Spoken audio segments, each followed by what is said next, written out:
Welcome back, friends, to Battleground Stories. Most of you still haven't signed up. Before we start the video, hit that subscribe button. It only takes a second. December 8th, 2019, Buckley Air Force Base, Colorado. The temperature was 14 degrees F at 4:30 a.m. While almost everyone on the base was sleeping, the phone call came in. A group of 3 expert mountain climbers had gone missing in the high parts of the Rocky Mountains. This was about 70 miles northwest of Denver. Their last known spot was near a lonely valley called Whitestone Ridge 2 days before. No signal for help or emergency light was sent out. Everything was quiet. Have you ever climbed those mountains when it's winter? The cold doesn't just freeze your skin. It feels like it freezes time. Every sound echoes loudly in the air. Every breath you take burns your lungs. When the wind stops, the quiet is so total that you can hear your own heart beating very clearly. It was 5 a.m. when Captain Mark Harlo got his instructions for the job. For 12 years, he had been in charge of rescue missions. He had saved climbers from the edges of high cliffs. He had pulled hikers from snowslide areas, and he had even found people who didn't want to be found. But this job was different. The officer giving the instructions, a colonel whose name was kept secret, handed Harlo a thin folder. Inside were maps that showed the land with red circles, marking the area to search. There were also weather reports showing bad storms were coming, and 3 photos of the missing climbers. What caught Harlo's attention was not what was in the folder. It was what was missing. No list of when they planned to take their route. No history of who they talked to. No papers showing their last communication, just coordinates, location numbers, and a time limit. You have 72 hours, the colonel said. Find them or find proof. The good weather will end after that. Harlo nodded. He had worked with short deadlines before, but the colonel's voice sounded more than just urgent. It sounded final. By 6:30, Harlo's team gathered in the room where they kept the gear. Sergeant Lewis Carter checked the radio systems, testing the channels and the backup plans. Carter was the kind of worker who could get a signal from totally dead air. He was a communication expert who had worked in places where talking to others meant staying alive. He had that serious look, the one soldiers get when they know the job is not normal. Lieutenant Eric Nolan studied the maps, tracing the height lines with his finger. At 28, Nolan was the youngest on the team, but his navigation skills were perfect. He had grown up in these mountains and knew their moods and their dangers. He looked up once and met Harlo's eyes. "Sir, these coordinates put them in an area where flights are not allowed. That valley has been closed to regular people since 2011.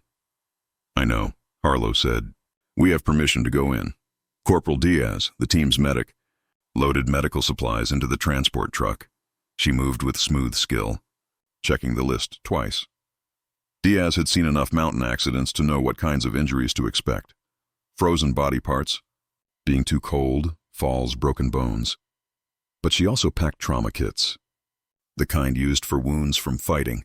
When Harlo noticed, he didn't say anything. She was planning ahead. That was good. Lieutenant Kane arrived last, carrying drone equipment in strong boxes. Kane was a total Air Force expert, specializing in looking at things from the air. His drones could see through fog, map the land right away, and send back pictures of heat from 5 miles away. Set the boxes down and looked at the mountain range. They could see through the bay doors. "A storm is coming in fast," he said. "We will have maybe 6 hours of clear flying time before we can't see anything."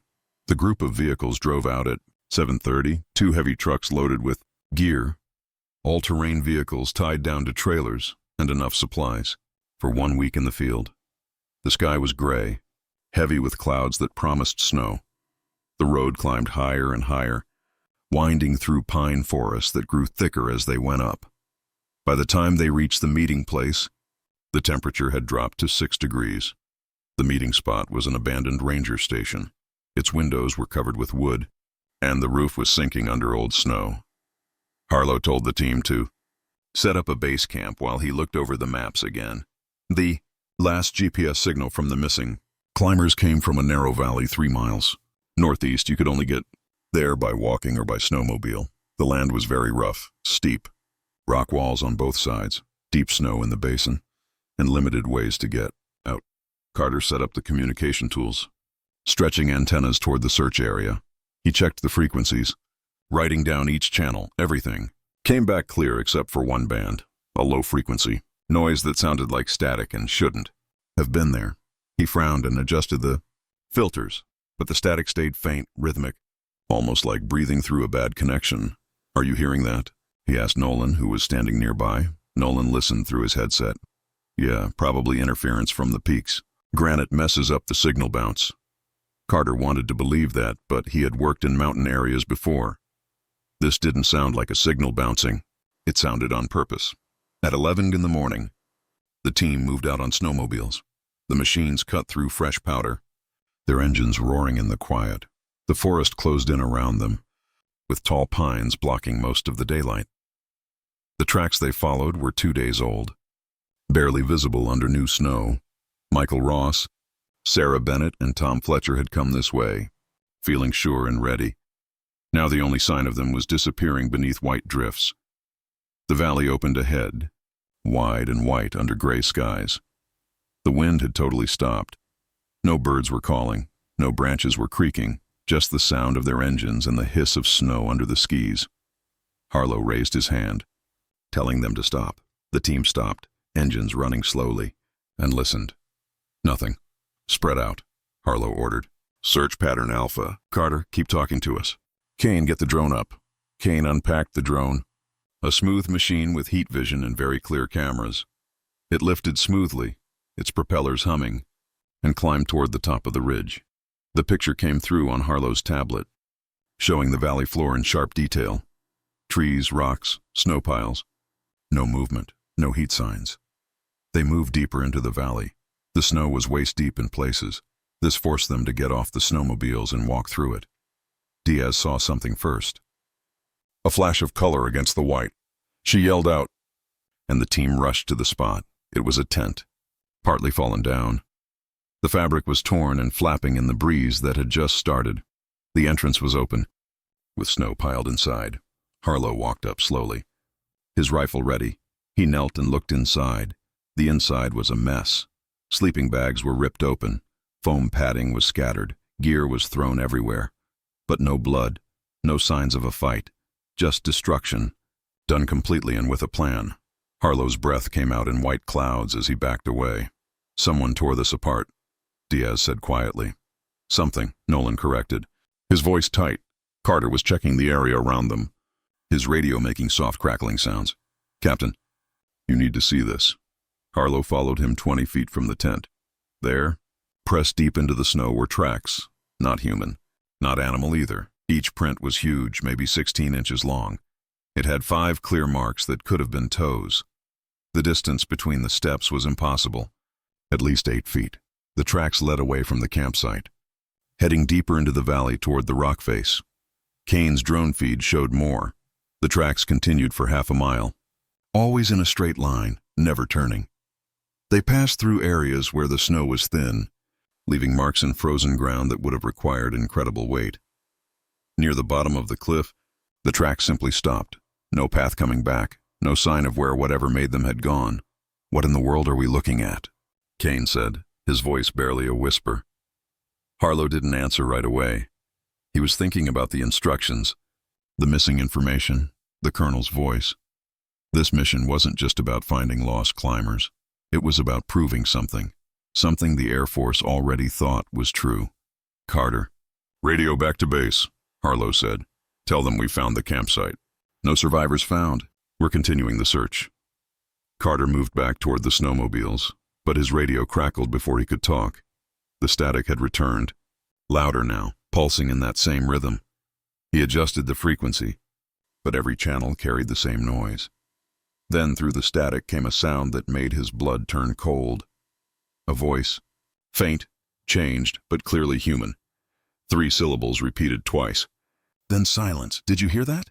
Carter asked. Harlo was already beside him, headset on. They waited. The static built again, rising in waves. Then the voice returned, clearer this time. "Help us." The transmission cut out. Carter tried to answer, pressing the mic button over and over, but nothing went through. The static faded to a white noise, then disappeared completely. The radio went dead. Check the power, Harlo ordered. Carter pulled the battery pack. Full charge. He put it back in and turned the system on again. Everything showed green, but when he tried to send a message, nothing happened. The radio was receiving but not sending. That shouldn't have been possible. We're cut off, Carter said. Nolan was staring at the line of trees. Captain, the wind is changing. Harlo felt it too. The temperature was dropping fast. The air was getting heavy. Dark clouds rolled over the ridge, moving with unnatural speed. Within minutes, snow began to fall thick and fast, erasing their tracks. We need to move, Harlo said. Follow those prints before we lose them. The team moved forward in a group. Weapons ready. The snowfall got heavier, reducing visibility to 20 feet. The tracks ahead were filling in quickly, but still visible enough to follow. They led to the cliff face, a straight wall of granite rising 300 feet into the storm. Kane brought the drone lower, scanning the rock. The heat camera showed nothing but cold stone. But then, near the bottom, a darker patch appeared on the screen, an opening maybe 10 feet wide, partly hidden by fallen rocks and ice. There, Kane said, pointing. Cave entrance. They approached carefully. The tracks led directly to the opening. Then inside. The snow around the entrance was messy, stepped on, like something had moved in and out many times. Harlo turned on his flashlight and stepped forward. The cave entrance was narrow, forcing them to move in a single line. The walls were rough, jagged, untouched by human tools. The temperature inside was somehow colder than outside. The air was sharp and still. Their lights cut through darkness that felt solid and heavy. And feet in, the passage opened into a wider room. The team spread out, lights sweeping the space. The walls were covered in ice, reflecting their beams in strange ways. At the far end, they found gear, backpacks, climbing equipment, a satellite phone crushed into pieces. Diaz knelt beside one of the packs. "This is Sarah Bennett," she said, reading the name tag. "But where is she?" A sound echoed from deeper in the cave. Not wind, not falling ice. Footsteps, heavy, on purpose, moving toward them. Harlo raised his rifle. Lights on that tunnel now. 5 beams of light joined together on the darkness ahead. For a moment, nothing. Then at the edge of their light, something moved. Tall, massive, hunched forward. The shadows made it impossible to see clearly, but the shape was wrong. Too large, too sharp-angled. The footsteps stopped. In the silence that followed, they heard breathing, deep, slow, echoing through the cave like wind through a tunnel. Then, impossibly, the lights went out, all of them. 5 flashlights, all dead at once. In the total darkness, the breathing grew louder. Closer. Harlo's voice cut through the black. "Fall back. Everyone out now." They stumbled toward the entrance. Hands on the walls, moving by feeling, behind them. The footsteps started again. Not running, walking. Following at a steady speed that somehow kept getting closer no matter how fast they moved. Carter's light flickered back on. Then the others. They were 10 feet from the entrance. The daylight outside looked gray and dim, but it was there. They burst out into the storm, gasping for air, and turned back toward the cave. Nothing followed them out. But there in the fresh snow just outside the entrance were new tracks, the same massive prints leading away from the cave. They were circling their position, then heading back up the ridge into the trees. Whatever was in that valley with them wasn't hiding anymore. It was hunting. The team went back to the ranger station. As the storm got stronger, by 4 p.m., they could only see less than 50 feet. The wind howled through the trees, carrying snow in straight sheets that stung exposed skin like needles. Inside the station, they set up portable heaters and tried to figure out what they had found.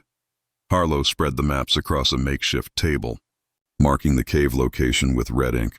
The tracks they had followed formed a pattern that made no sense.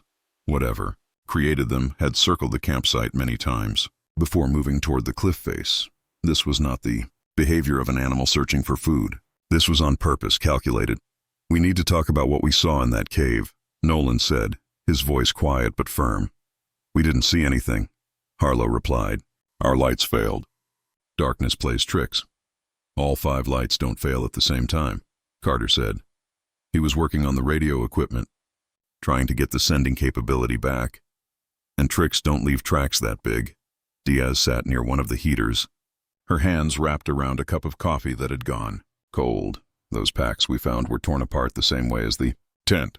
Whatever did that has strength beyond anything natural, and the phone wasn't just broken, it was crushed. The outside cover was squeezed onto the inside parts. Kane was looking over drone video on his laptop, one frame at a time. I've been going through the heat scans. Watch this. He turned the screen so that others could see. The video showed their approach to the cave. The heat signs of the 5 team members were clear and bright, but there in the background was another sign, faint, spread out, as if the heat was spread across a larger area than it should be. That's not the environment. That's biological. Something was in that cave with us. Harlo studied the image. The shape was like a human. But wrong. The sizes were twisted, too tall, limbs too long. The heat sign flickered at the edges, almost as if whatever it was had been standing just beyond the range of clear detection. Could be broken equipment, Harlo said, but even he didn't sound sure. Could be, Kane agreed, but I've checked the systems 3 times. The drone is working perfectly. Whatever this is, it was there. Outside, the wind changed direction, slamming against the station's walls. A window cover tore, loose and banged repeatedly against the side of the building. Carter stood and checked the perimeter monitors. They had set up small motion sensors placed around the building, designed to alert them if anything approached. All showed clear. We should try to get some rest, Harlo said. 2-hour turns on watch. Carter, you're first. Wake Nolan at 8:09 p.m. Nobody slept well. The storm created a constant noise that made it impossible to relax. Every creak of the building, every gust of wind sounded like something moving outside. Diaz lay in her sleeping bag, eyes open, listening. Once she thought she heard footsteps on the roof, heavy, deliberate steps that moved from one end to the other, then stopped. She waited for them to start again, but they didn't. At 7:30 p.m., Carter's radio suddenly came to life. The static returned, pulsing in that same rhythmic pattern. He adjusted the frequency, trying to clear it, but the noise only grew louder. Then, cutting through the interference, came that voice again, twisted, barely human. Don't follow. Carter grabbed the mic. Say again. Who are you? The static swelled, then dropped to almost nothing. In the brief, clear spot, the voice returned, clearer than before. Don't follow the tracks. Who is this? Carter demanded. Michael Ross, Sarah Bennett, Tom Fletcher. No answer. The static built again, higher and sharper until it became painful to listen to. Carter pulled the headset off, but even with it resting on the table, he could hear the noise. It wasn't coming from the speakers anymore. It was coming from outside. He moved to the window and looked out into the storm. The motion sensors were all still clear, but something felt wrong. The snow was falling straight down now. No wind, just heavy flakes dropping in total silence. Through the white curtain, he saw movement, a shape, tall and dark, standing at the tree line, maybe 40 yards away. Carter's hand went to his sidearm. He keyed the radio. Captain, we've got movement outside. Northeast tree line. Harlo was awake instantly, moving to the window. He saw it too. The figure stood still in the snow. It was barely visible through the storm. It was huge, at least 8 feet tall. It had long arms that hung nearly to its knees. The sizes were wrong, inhuman. As they watched, it turned its head toward the station. Even through the distance and darkness, they felt its gaze. Everyone up, Harlo said quietly. Gear on now.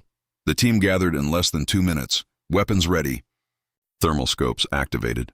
Nolan scanned the tree line through his scope. The figure showed no heat signature. It was there, solid and real, but registering the same temperature as the surrounding snow.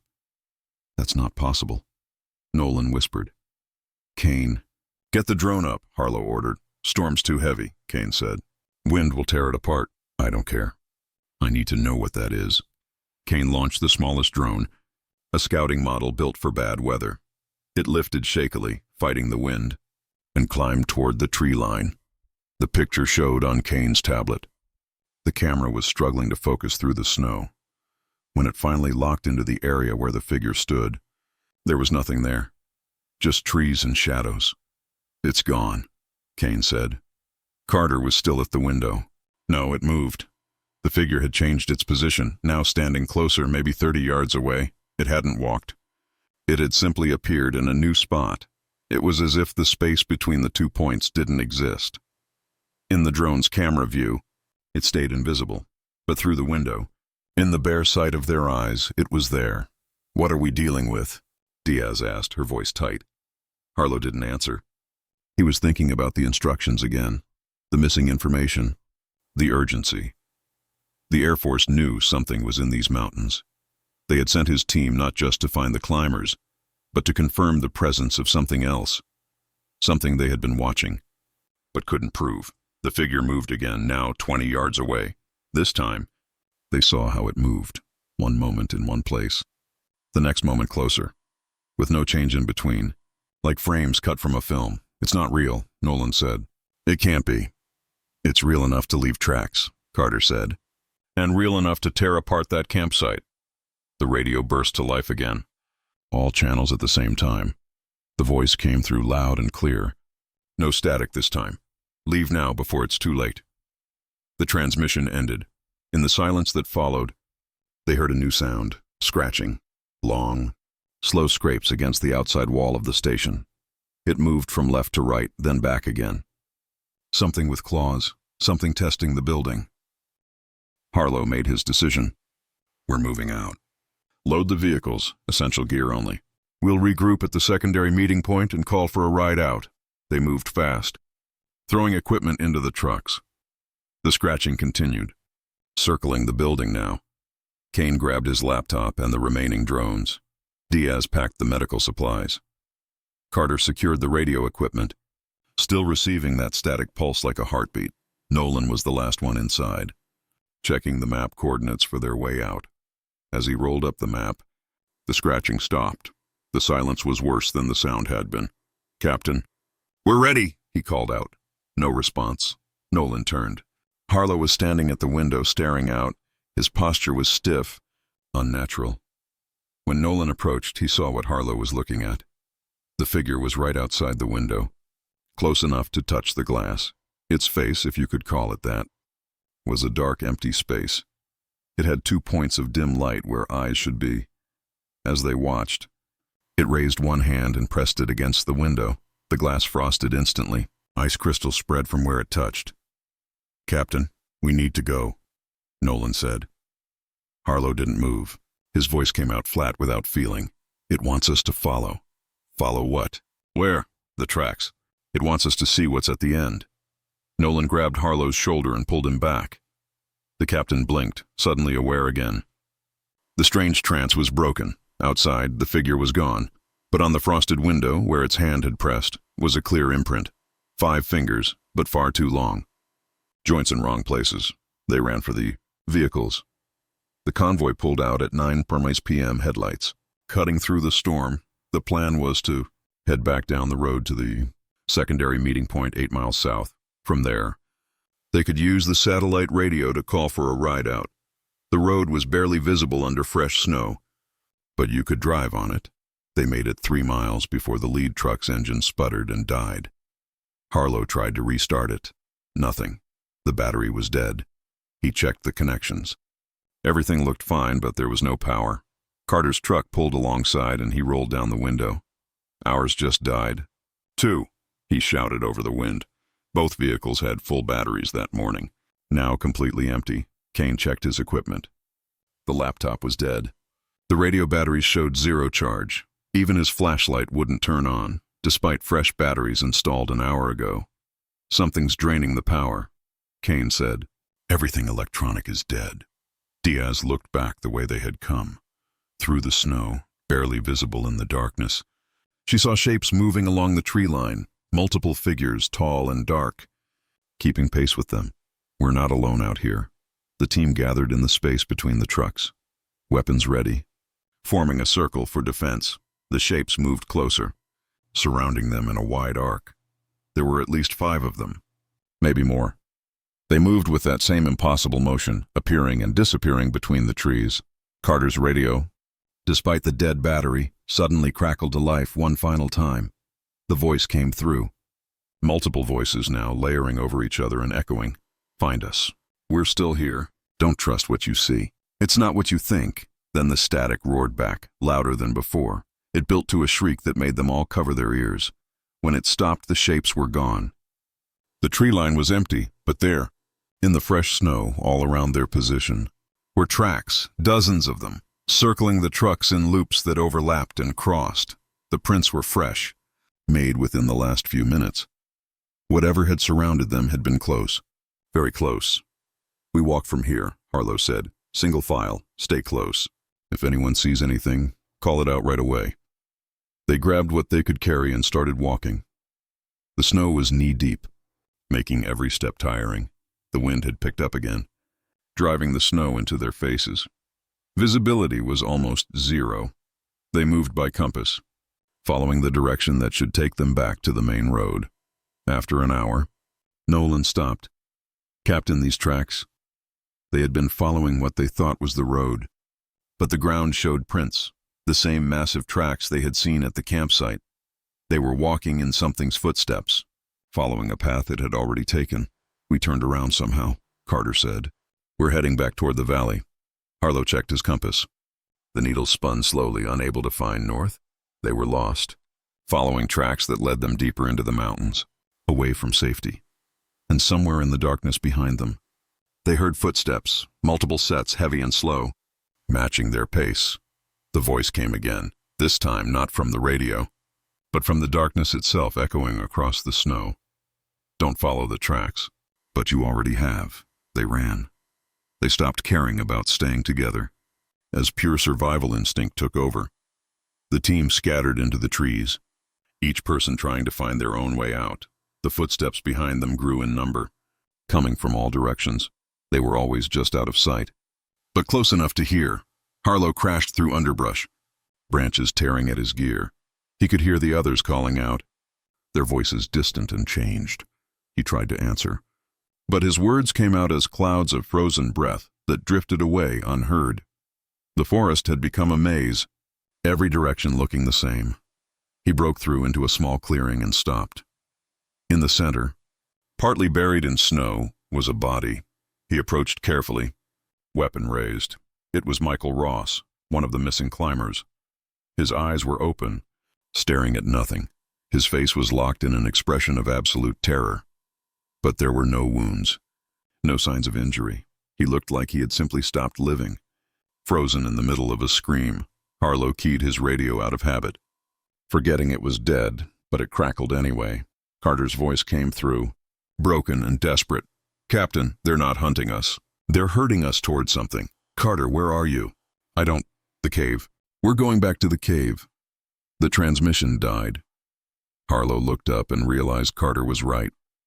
Through the trees ahead, he could see the cliff face, the dark mouth of the cave entrance. They had been driven in a wide circle, pushed back to where they started, one by one. The team came out of the forest into the clearing near the cave, all 5 of them, tired and terrified, pulled back to this place by paths they didn't choose. The footsteps in the forest had gone silent. The wind had stopped. Everything was waiting. Nolan spoke first, his voice barely a whisper. "We have to go inside. That's what it wants. That's where the climbers went." "That's where they died," Diaz said. "They're not all dead," Kane said, pointing. At the cave entrance, standing in the shadows just inside, were 2 figures, human-sized, human-shaped, Sarah Bennett and Tom Fletcher. They stood perfectly still, their faces empty of feeling. They were watching the team with eyes that reflected no light. Harlo called out to them, "Sarah, Tom, can you hear me?" They didn't respond. They didn't move. They just stood there waiting, behind the team. The tall figures came out of the forest, 5 of them now, forming a line, blocking any retreat. The trap was complete. "We go forward or we die here," Harlo said. "Those are our options." They moved toward the cave entrance, weapons raised, but knowing they were useless. Sarah and Tom stepped back into the darkness, beckoning them to follow. The team had no choice. They entered the cave, and this time, the darkness was absolute. The darkness inside the cave was total and smothering. Harlo's flashlight remained dead in his hand, a useless weight. They moved by touch, hands on the walls, boots scraping against stone. The temperature dropped with every step deeper. Their breath came in ragged clouds that froze before disappearing. "Stay together," Harlo whispered, but his voice sounded wrong, muffled and distant, as if the cave itself soaked up the sound. They had gone maybe 50 feet when Carter's light flickered on for just a second, long enough to show what was ahead. The tunnel opened into a massive chamber. It was far larger than any natural cave formation should be. The walls were smooth, almost polished, and covered in patterns that hurt to look at directly. These were geometric, shapes that seemed to shift when viewed from the corner of the eye. In the center of the chamber stood Sarah, Bennett, and Tom Fletcher. Behind them, arranged in a circle, were others, at least 20 people standing motionless, all wearing cold weather gear from different time periods. Some of the clothing looked decades old, others more recent. All of them had the same empty expression, the same dead eyes reflecting nothing. The light died again. In the darkness, Diaz grabbed Harlo's arm. "Captain, we need to leave now. Whatever this place is, it's not meant for us. Where's Michael Ross?" Nolan asked. "If Sarah and Tom are here, why was Michael's body outside?" A sound echoed through the chamber. Not footsteps, more like breathing, but massive, as if the cave itself was inhaling and exhaling. The air pressure changed, pressing against their eardrums. Then came the voice, not from any single direction, but from everywhere at once. He resisted. The words resonated through the stone, through their bones. It wasn't the same voice they had heard on the radio. This was older, deeper, something that had learned human speech, but never truly understood it. "Who are you?" Harlo called out. "What do you want?" "We are the Watchers, the keepers of the threshold. You followed the tracks. You were meant to." Kane's equipment suddenly sparked to life. His laptop screen glowed, showing thermal imaging again, but the readings made no sense. The chamber they stood in was massive, extending hundreds of feet in all directions. The standing figures showed no heat signatures at all. They were the same temperature as the surrounding stone. Dead or something worse, but in the center of the chamber, there was heat, a massive concentration of thermal energy pulsing like a heartbeat, something alive, something huge occupying a space that shouldn't exist in this cave. "Show yourself," Harlo demanded, raising his weapon despite knowing it was pointless. The breathing sound grew louder. The walls began to glow with a faint light, revealing the true size of the chamber. It was enormous, a cathedral of stone carved by something that existed before human memory. And there in the center was the source. It defied description. Parts of it looked organic, others like crystal. Still others seemed to be made of shadow given form. It pulsed and shifted, never keeping a single shape. The tall figures they had seen outside were extensions of it. They were projections of its presence into their reality. This was something ancient, something that had been in these mountains since long before humans arrived. "You took those people," Carter said, his voice shaking. "You took the climbers. They wandered into our domain. They saw what should not be seen. Now they serve a greater purpose." Sarah Bennett turned her head, the movement jerky and unnatural. When she spoke, her voice was layered with that same deep resonance. "We are content. We understand now. The cold doesn't touch us anymore. Fear doesn't exist here." "Lies," Diaz said. "You're prisoners." "We are chosen," Tom Fletcher said, his voice equally hollow. "Soon you will be too." The tall figures moved into the chamber, surrounding the team. Their movements were smooth now, no longer stuttering between positions. In this place, they were real, solid, more present than anything else. Harlo felt it then, a pressure building in his mind, thoughts that weren't his own, pushing against his consciousness. The entity was trying to reach into him, to make him understand, to make him accept. He could feel the offer, the promise of peace, the end of cold and fear and pain. All he had to do was stop fighting. "No," he said through gritted teeth. "We're leaving. All of us." "You cannot leave," the voice said. "You followed the tracks. The path only goes one way." Nolan was on his knees, hands pressed against his head. "It's inside my mind. I can feel it. It's showing me everything. All the people who came before, climbers, hikers, soldiers, they all ended up here. This is where the lost go." Kane's laptop was displaying footage now, but not from his drones. This was from cameras he had never seen. Military. Equipment from decades past. Grainy black and white video showing teams of soldiers entering the same cave. The timestamp read 1962. The soldiers spread out, searching. Then one by one they stopped moving. They simply stood still. Weapons lowered as something moved through the darkness around them. The video jumped forward. More teams, more years, 1978, 1989, 2001, 2011. Every decade someone found this place. Every time they were absorbed. The last footage showed a search and rescue team from 2017. 5 people who had come looking for missing hikers and never returned. How many? Diaz whispered. How many people has it taken? Enough, the voice said. Enough to maintain the threshold. Enough to keep the deeper darkness contained. Harlo understood then. This entity wasn't the threat. It was the guardian. Something worse lay deeper in the mountains. Something that required constant watching. Constant sacrifice. The people it took weren't victims. They were fuel for a barrier that kept something far more terrible from breaking through. There has to be another way, Harlo said. There is not. The threshold hungers. Without food it weakens. What lies beyond would consume not just these mountains, but everything. Your world, your people, all would fall into the cold dark. The pressure in Harlo's mind increased. He could see it now. Visions of what lay beyond, an emptiness that made the void of space look warm and welcoming, a hunger that had existed since before stars formed. The entity in this cave was ancient, but what it held back was eternal. Carter pulled his sidearm, pressing it against his own temple. I won't be used. I won't become one of those things. Carter, don't. Harlo started, but the sergeant's finger was already tightening on the trigger. The gunshot echoed through the chamber like thunder, but Carter was still standing. The gun hadn't fired. He pulled the trigger again and again, but the mechanism wouldn't work. Nothing worked here. The entity controlled everything. Resistance is temporary, the voice said. Acceptance is inevitable. The tall figures moved closer. Sarah and Tom stepped forward, reaching out with pale hands. Behind them, the other absorbed people advanced in a slow tide. The team had nowhere to go.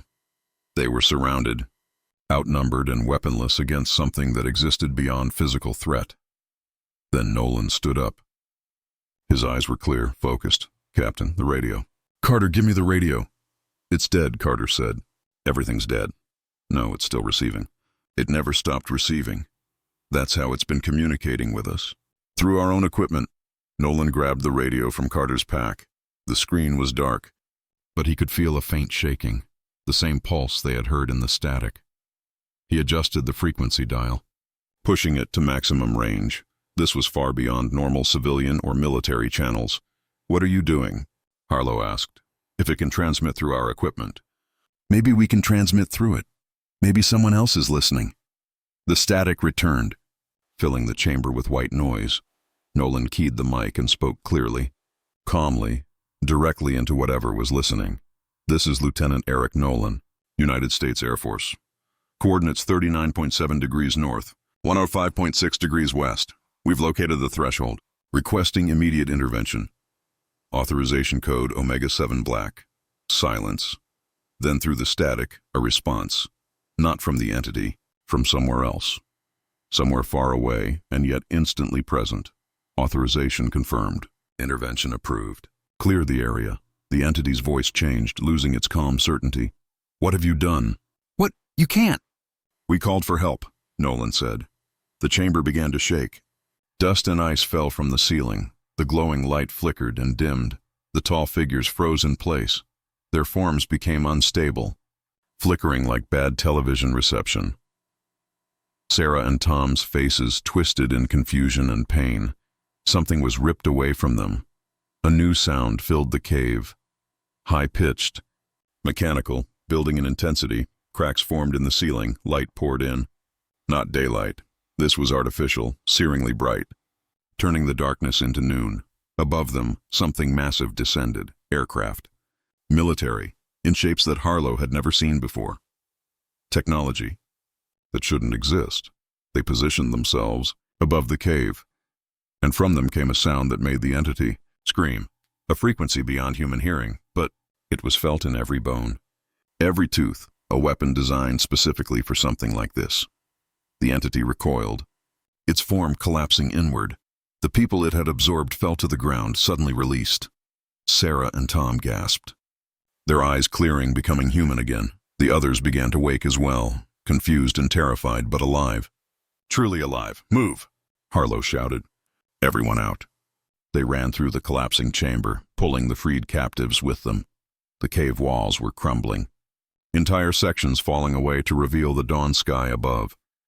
The entity was being forced deeper, pushed back into whatever realm it had come from. It was being defeated by technology that existed in defiance of natural law. They emerged into morning light.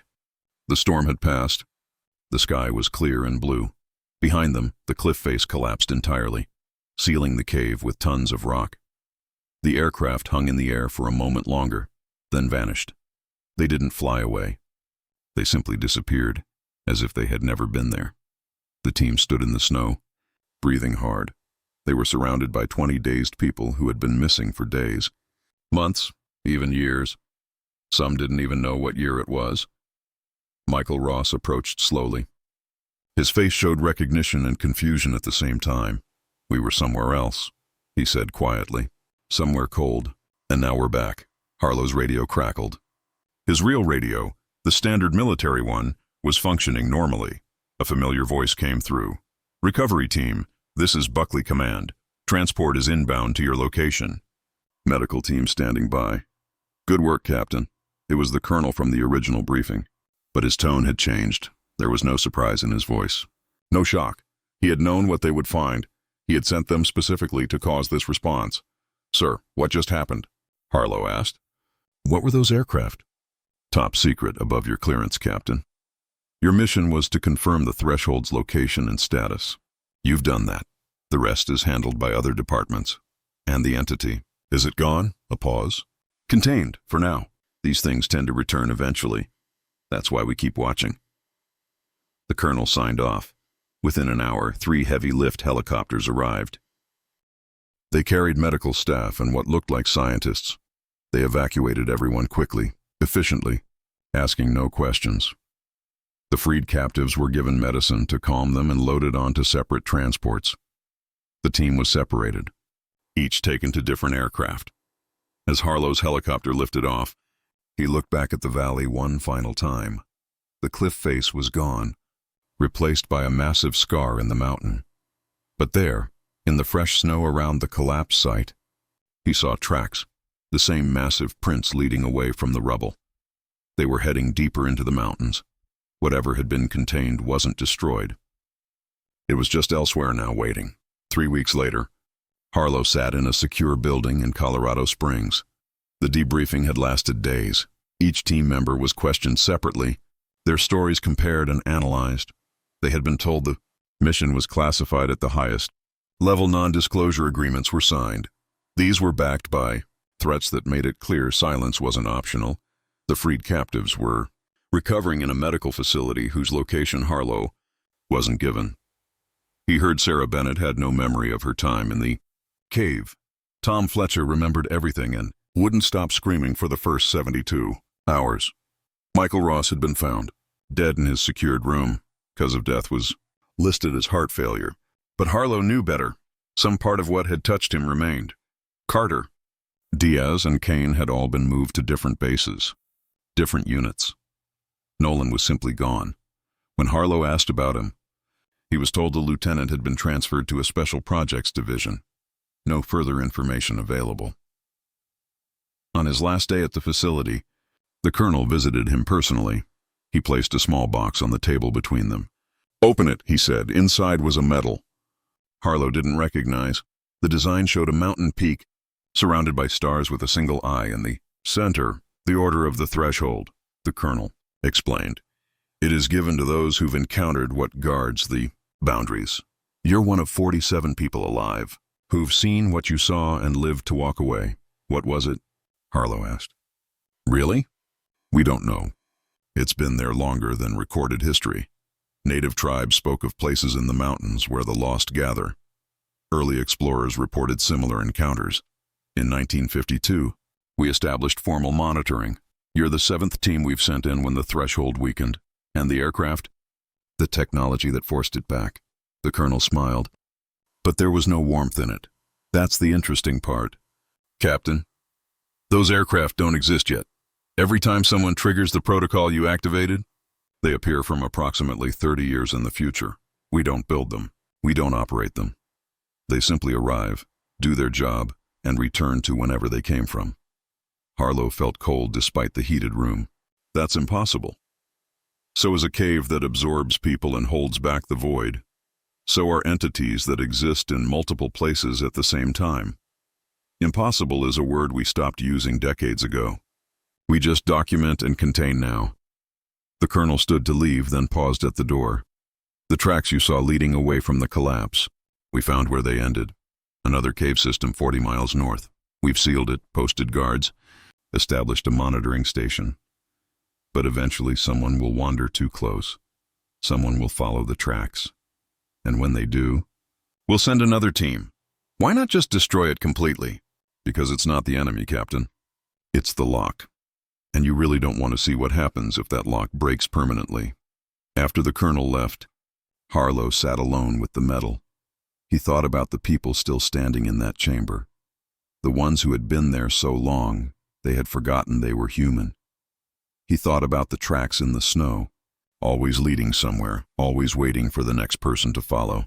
That night, he received a message on his personal phone. Unknown number.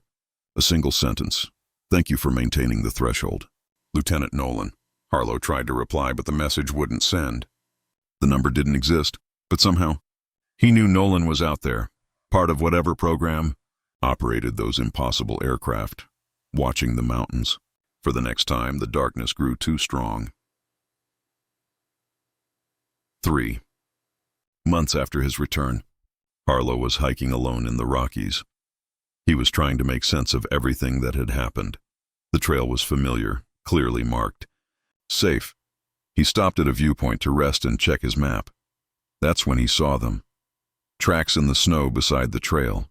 Fresh, deep, unmistakable. The same massive prints he had followed in that valley.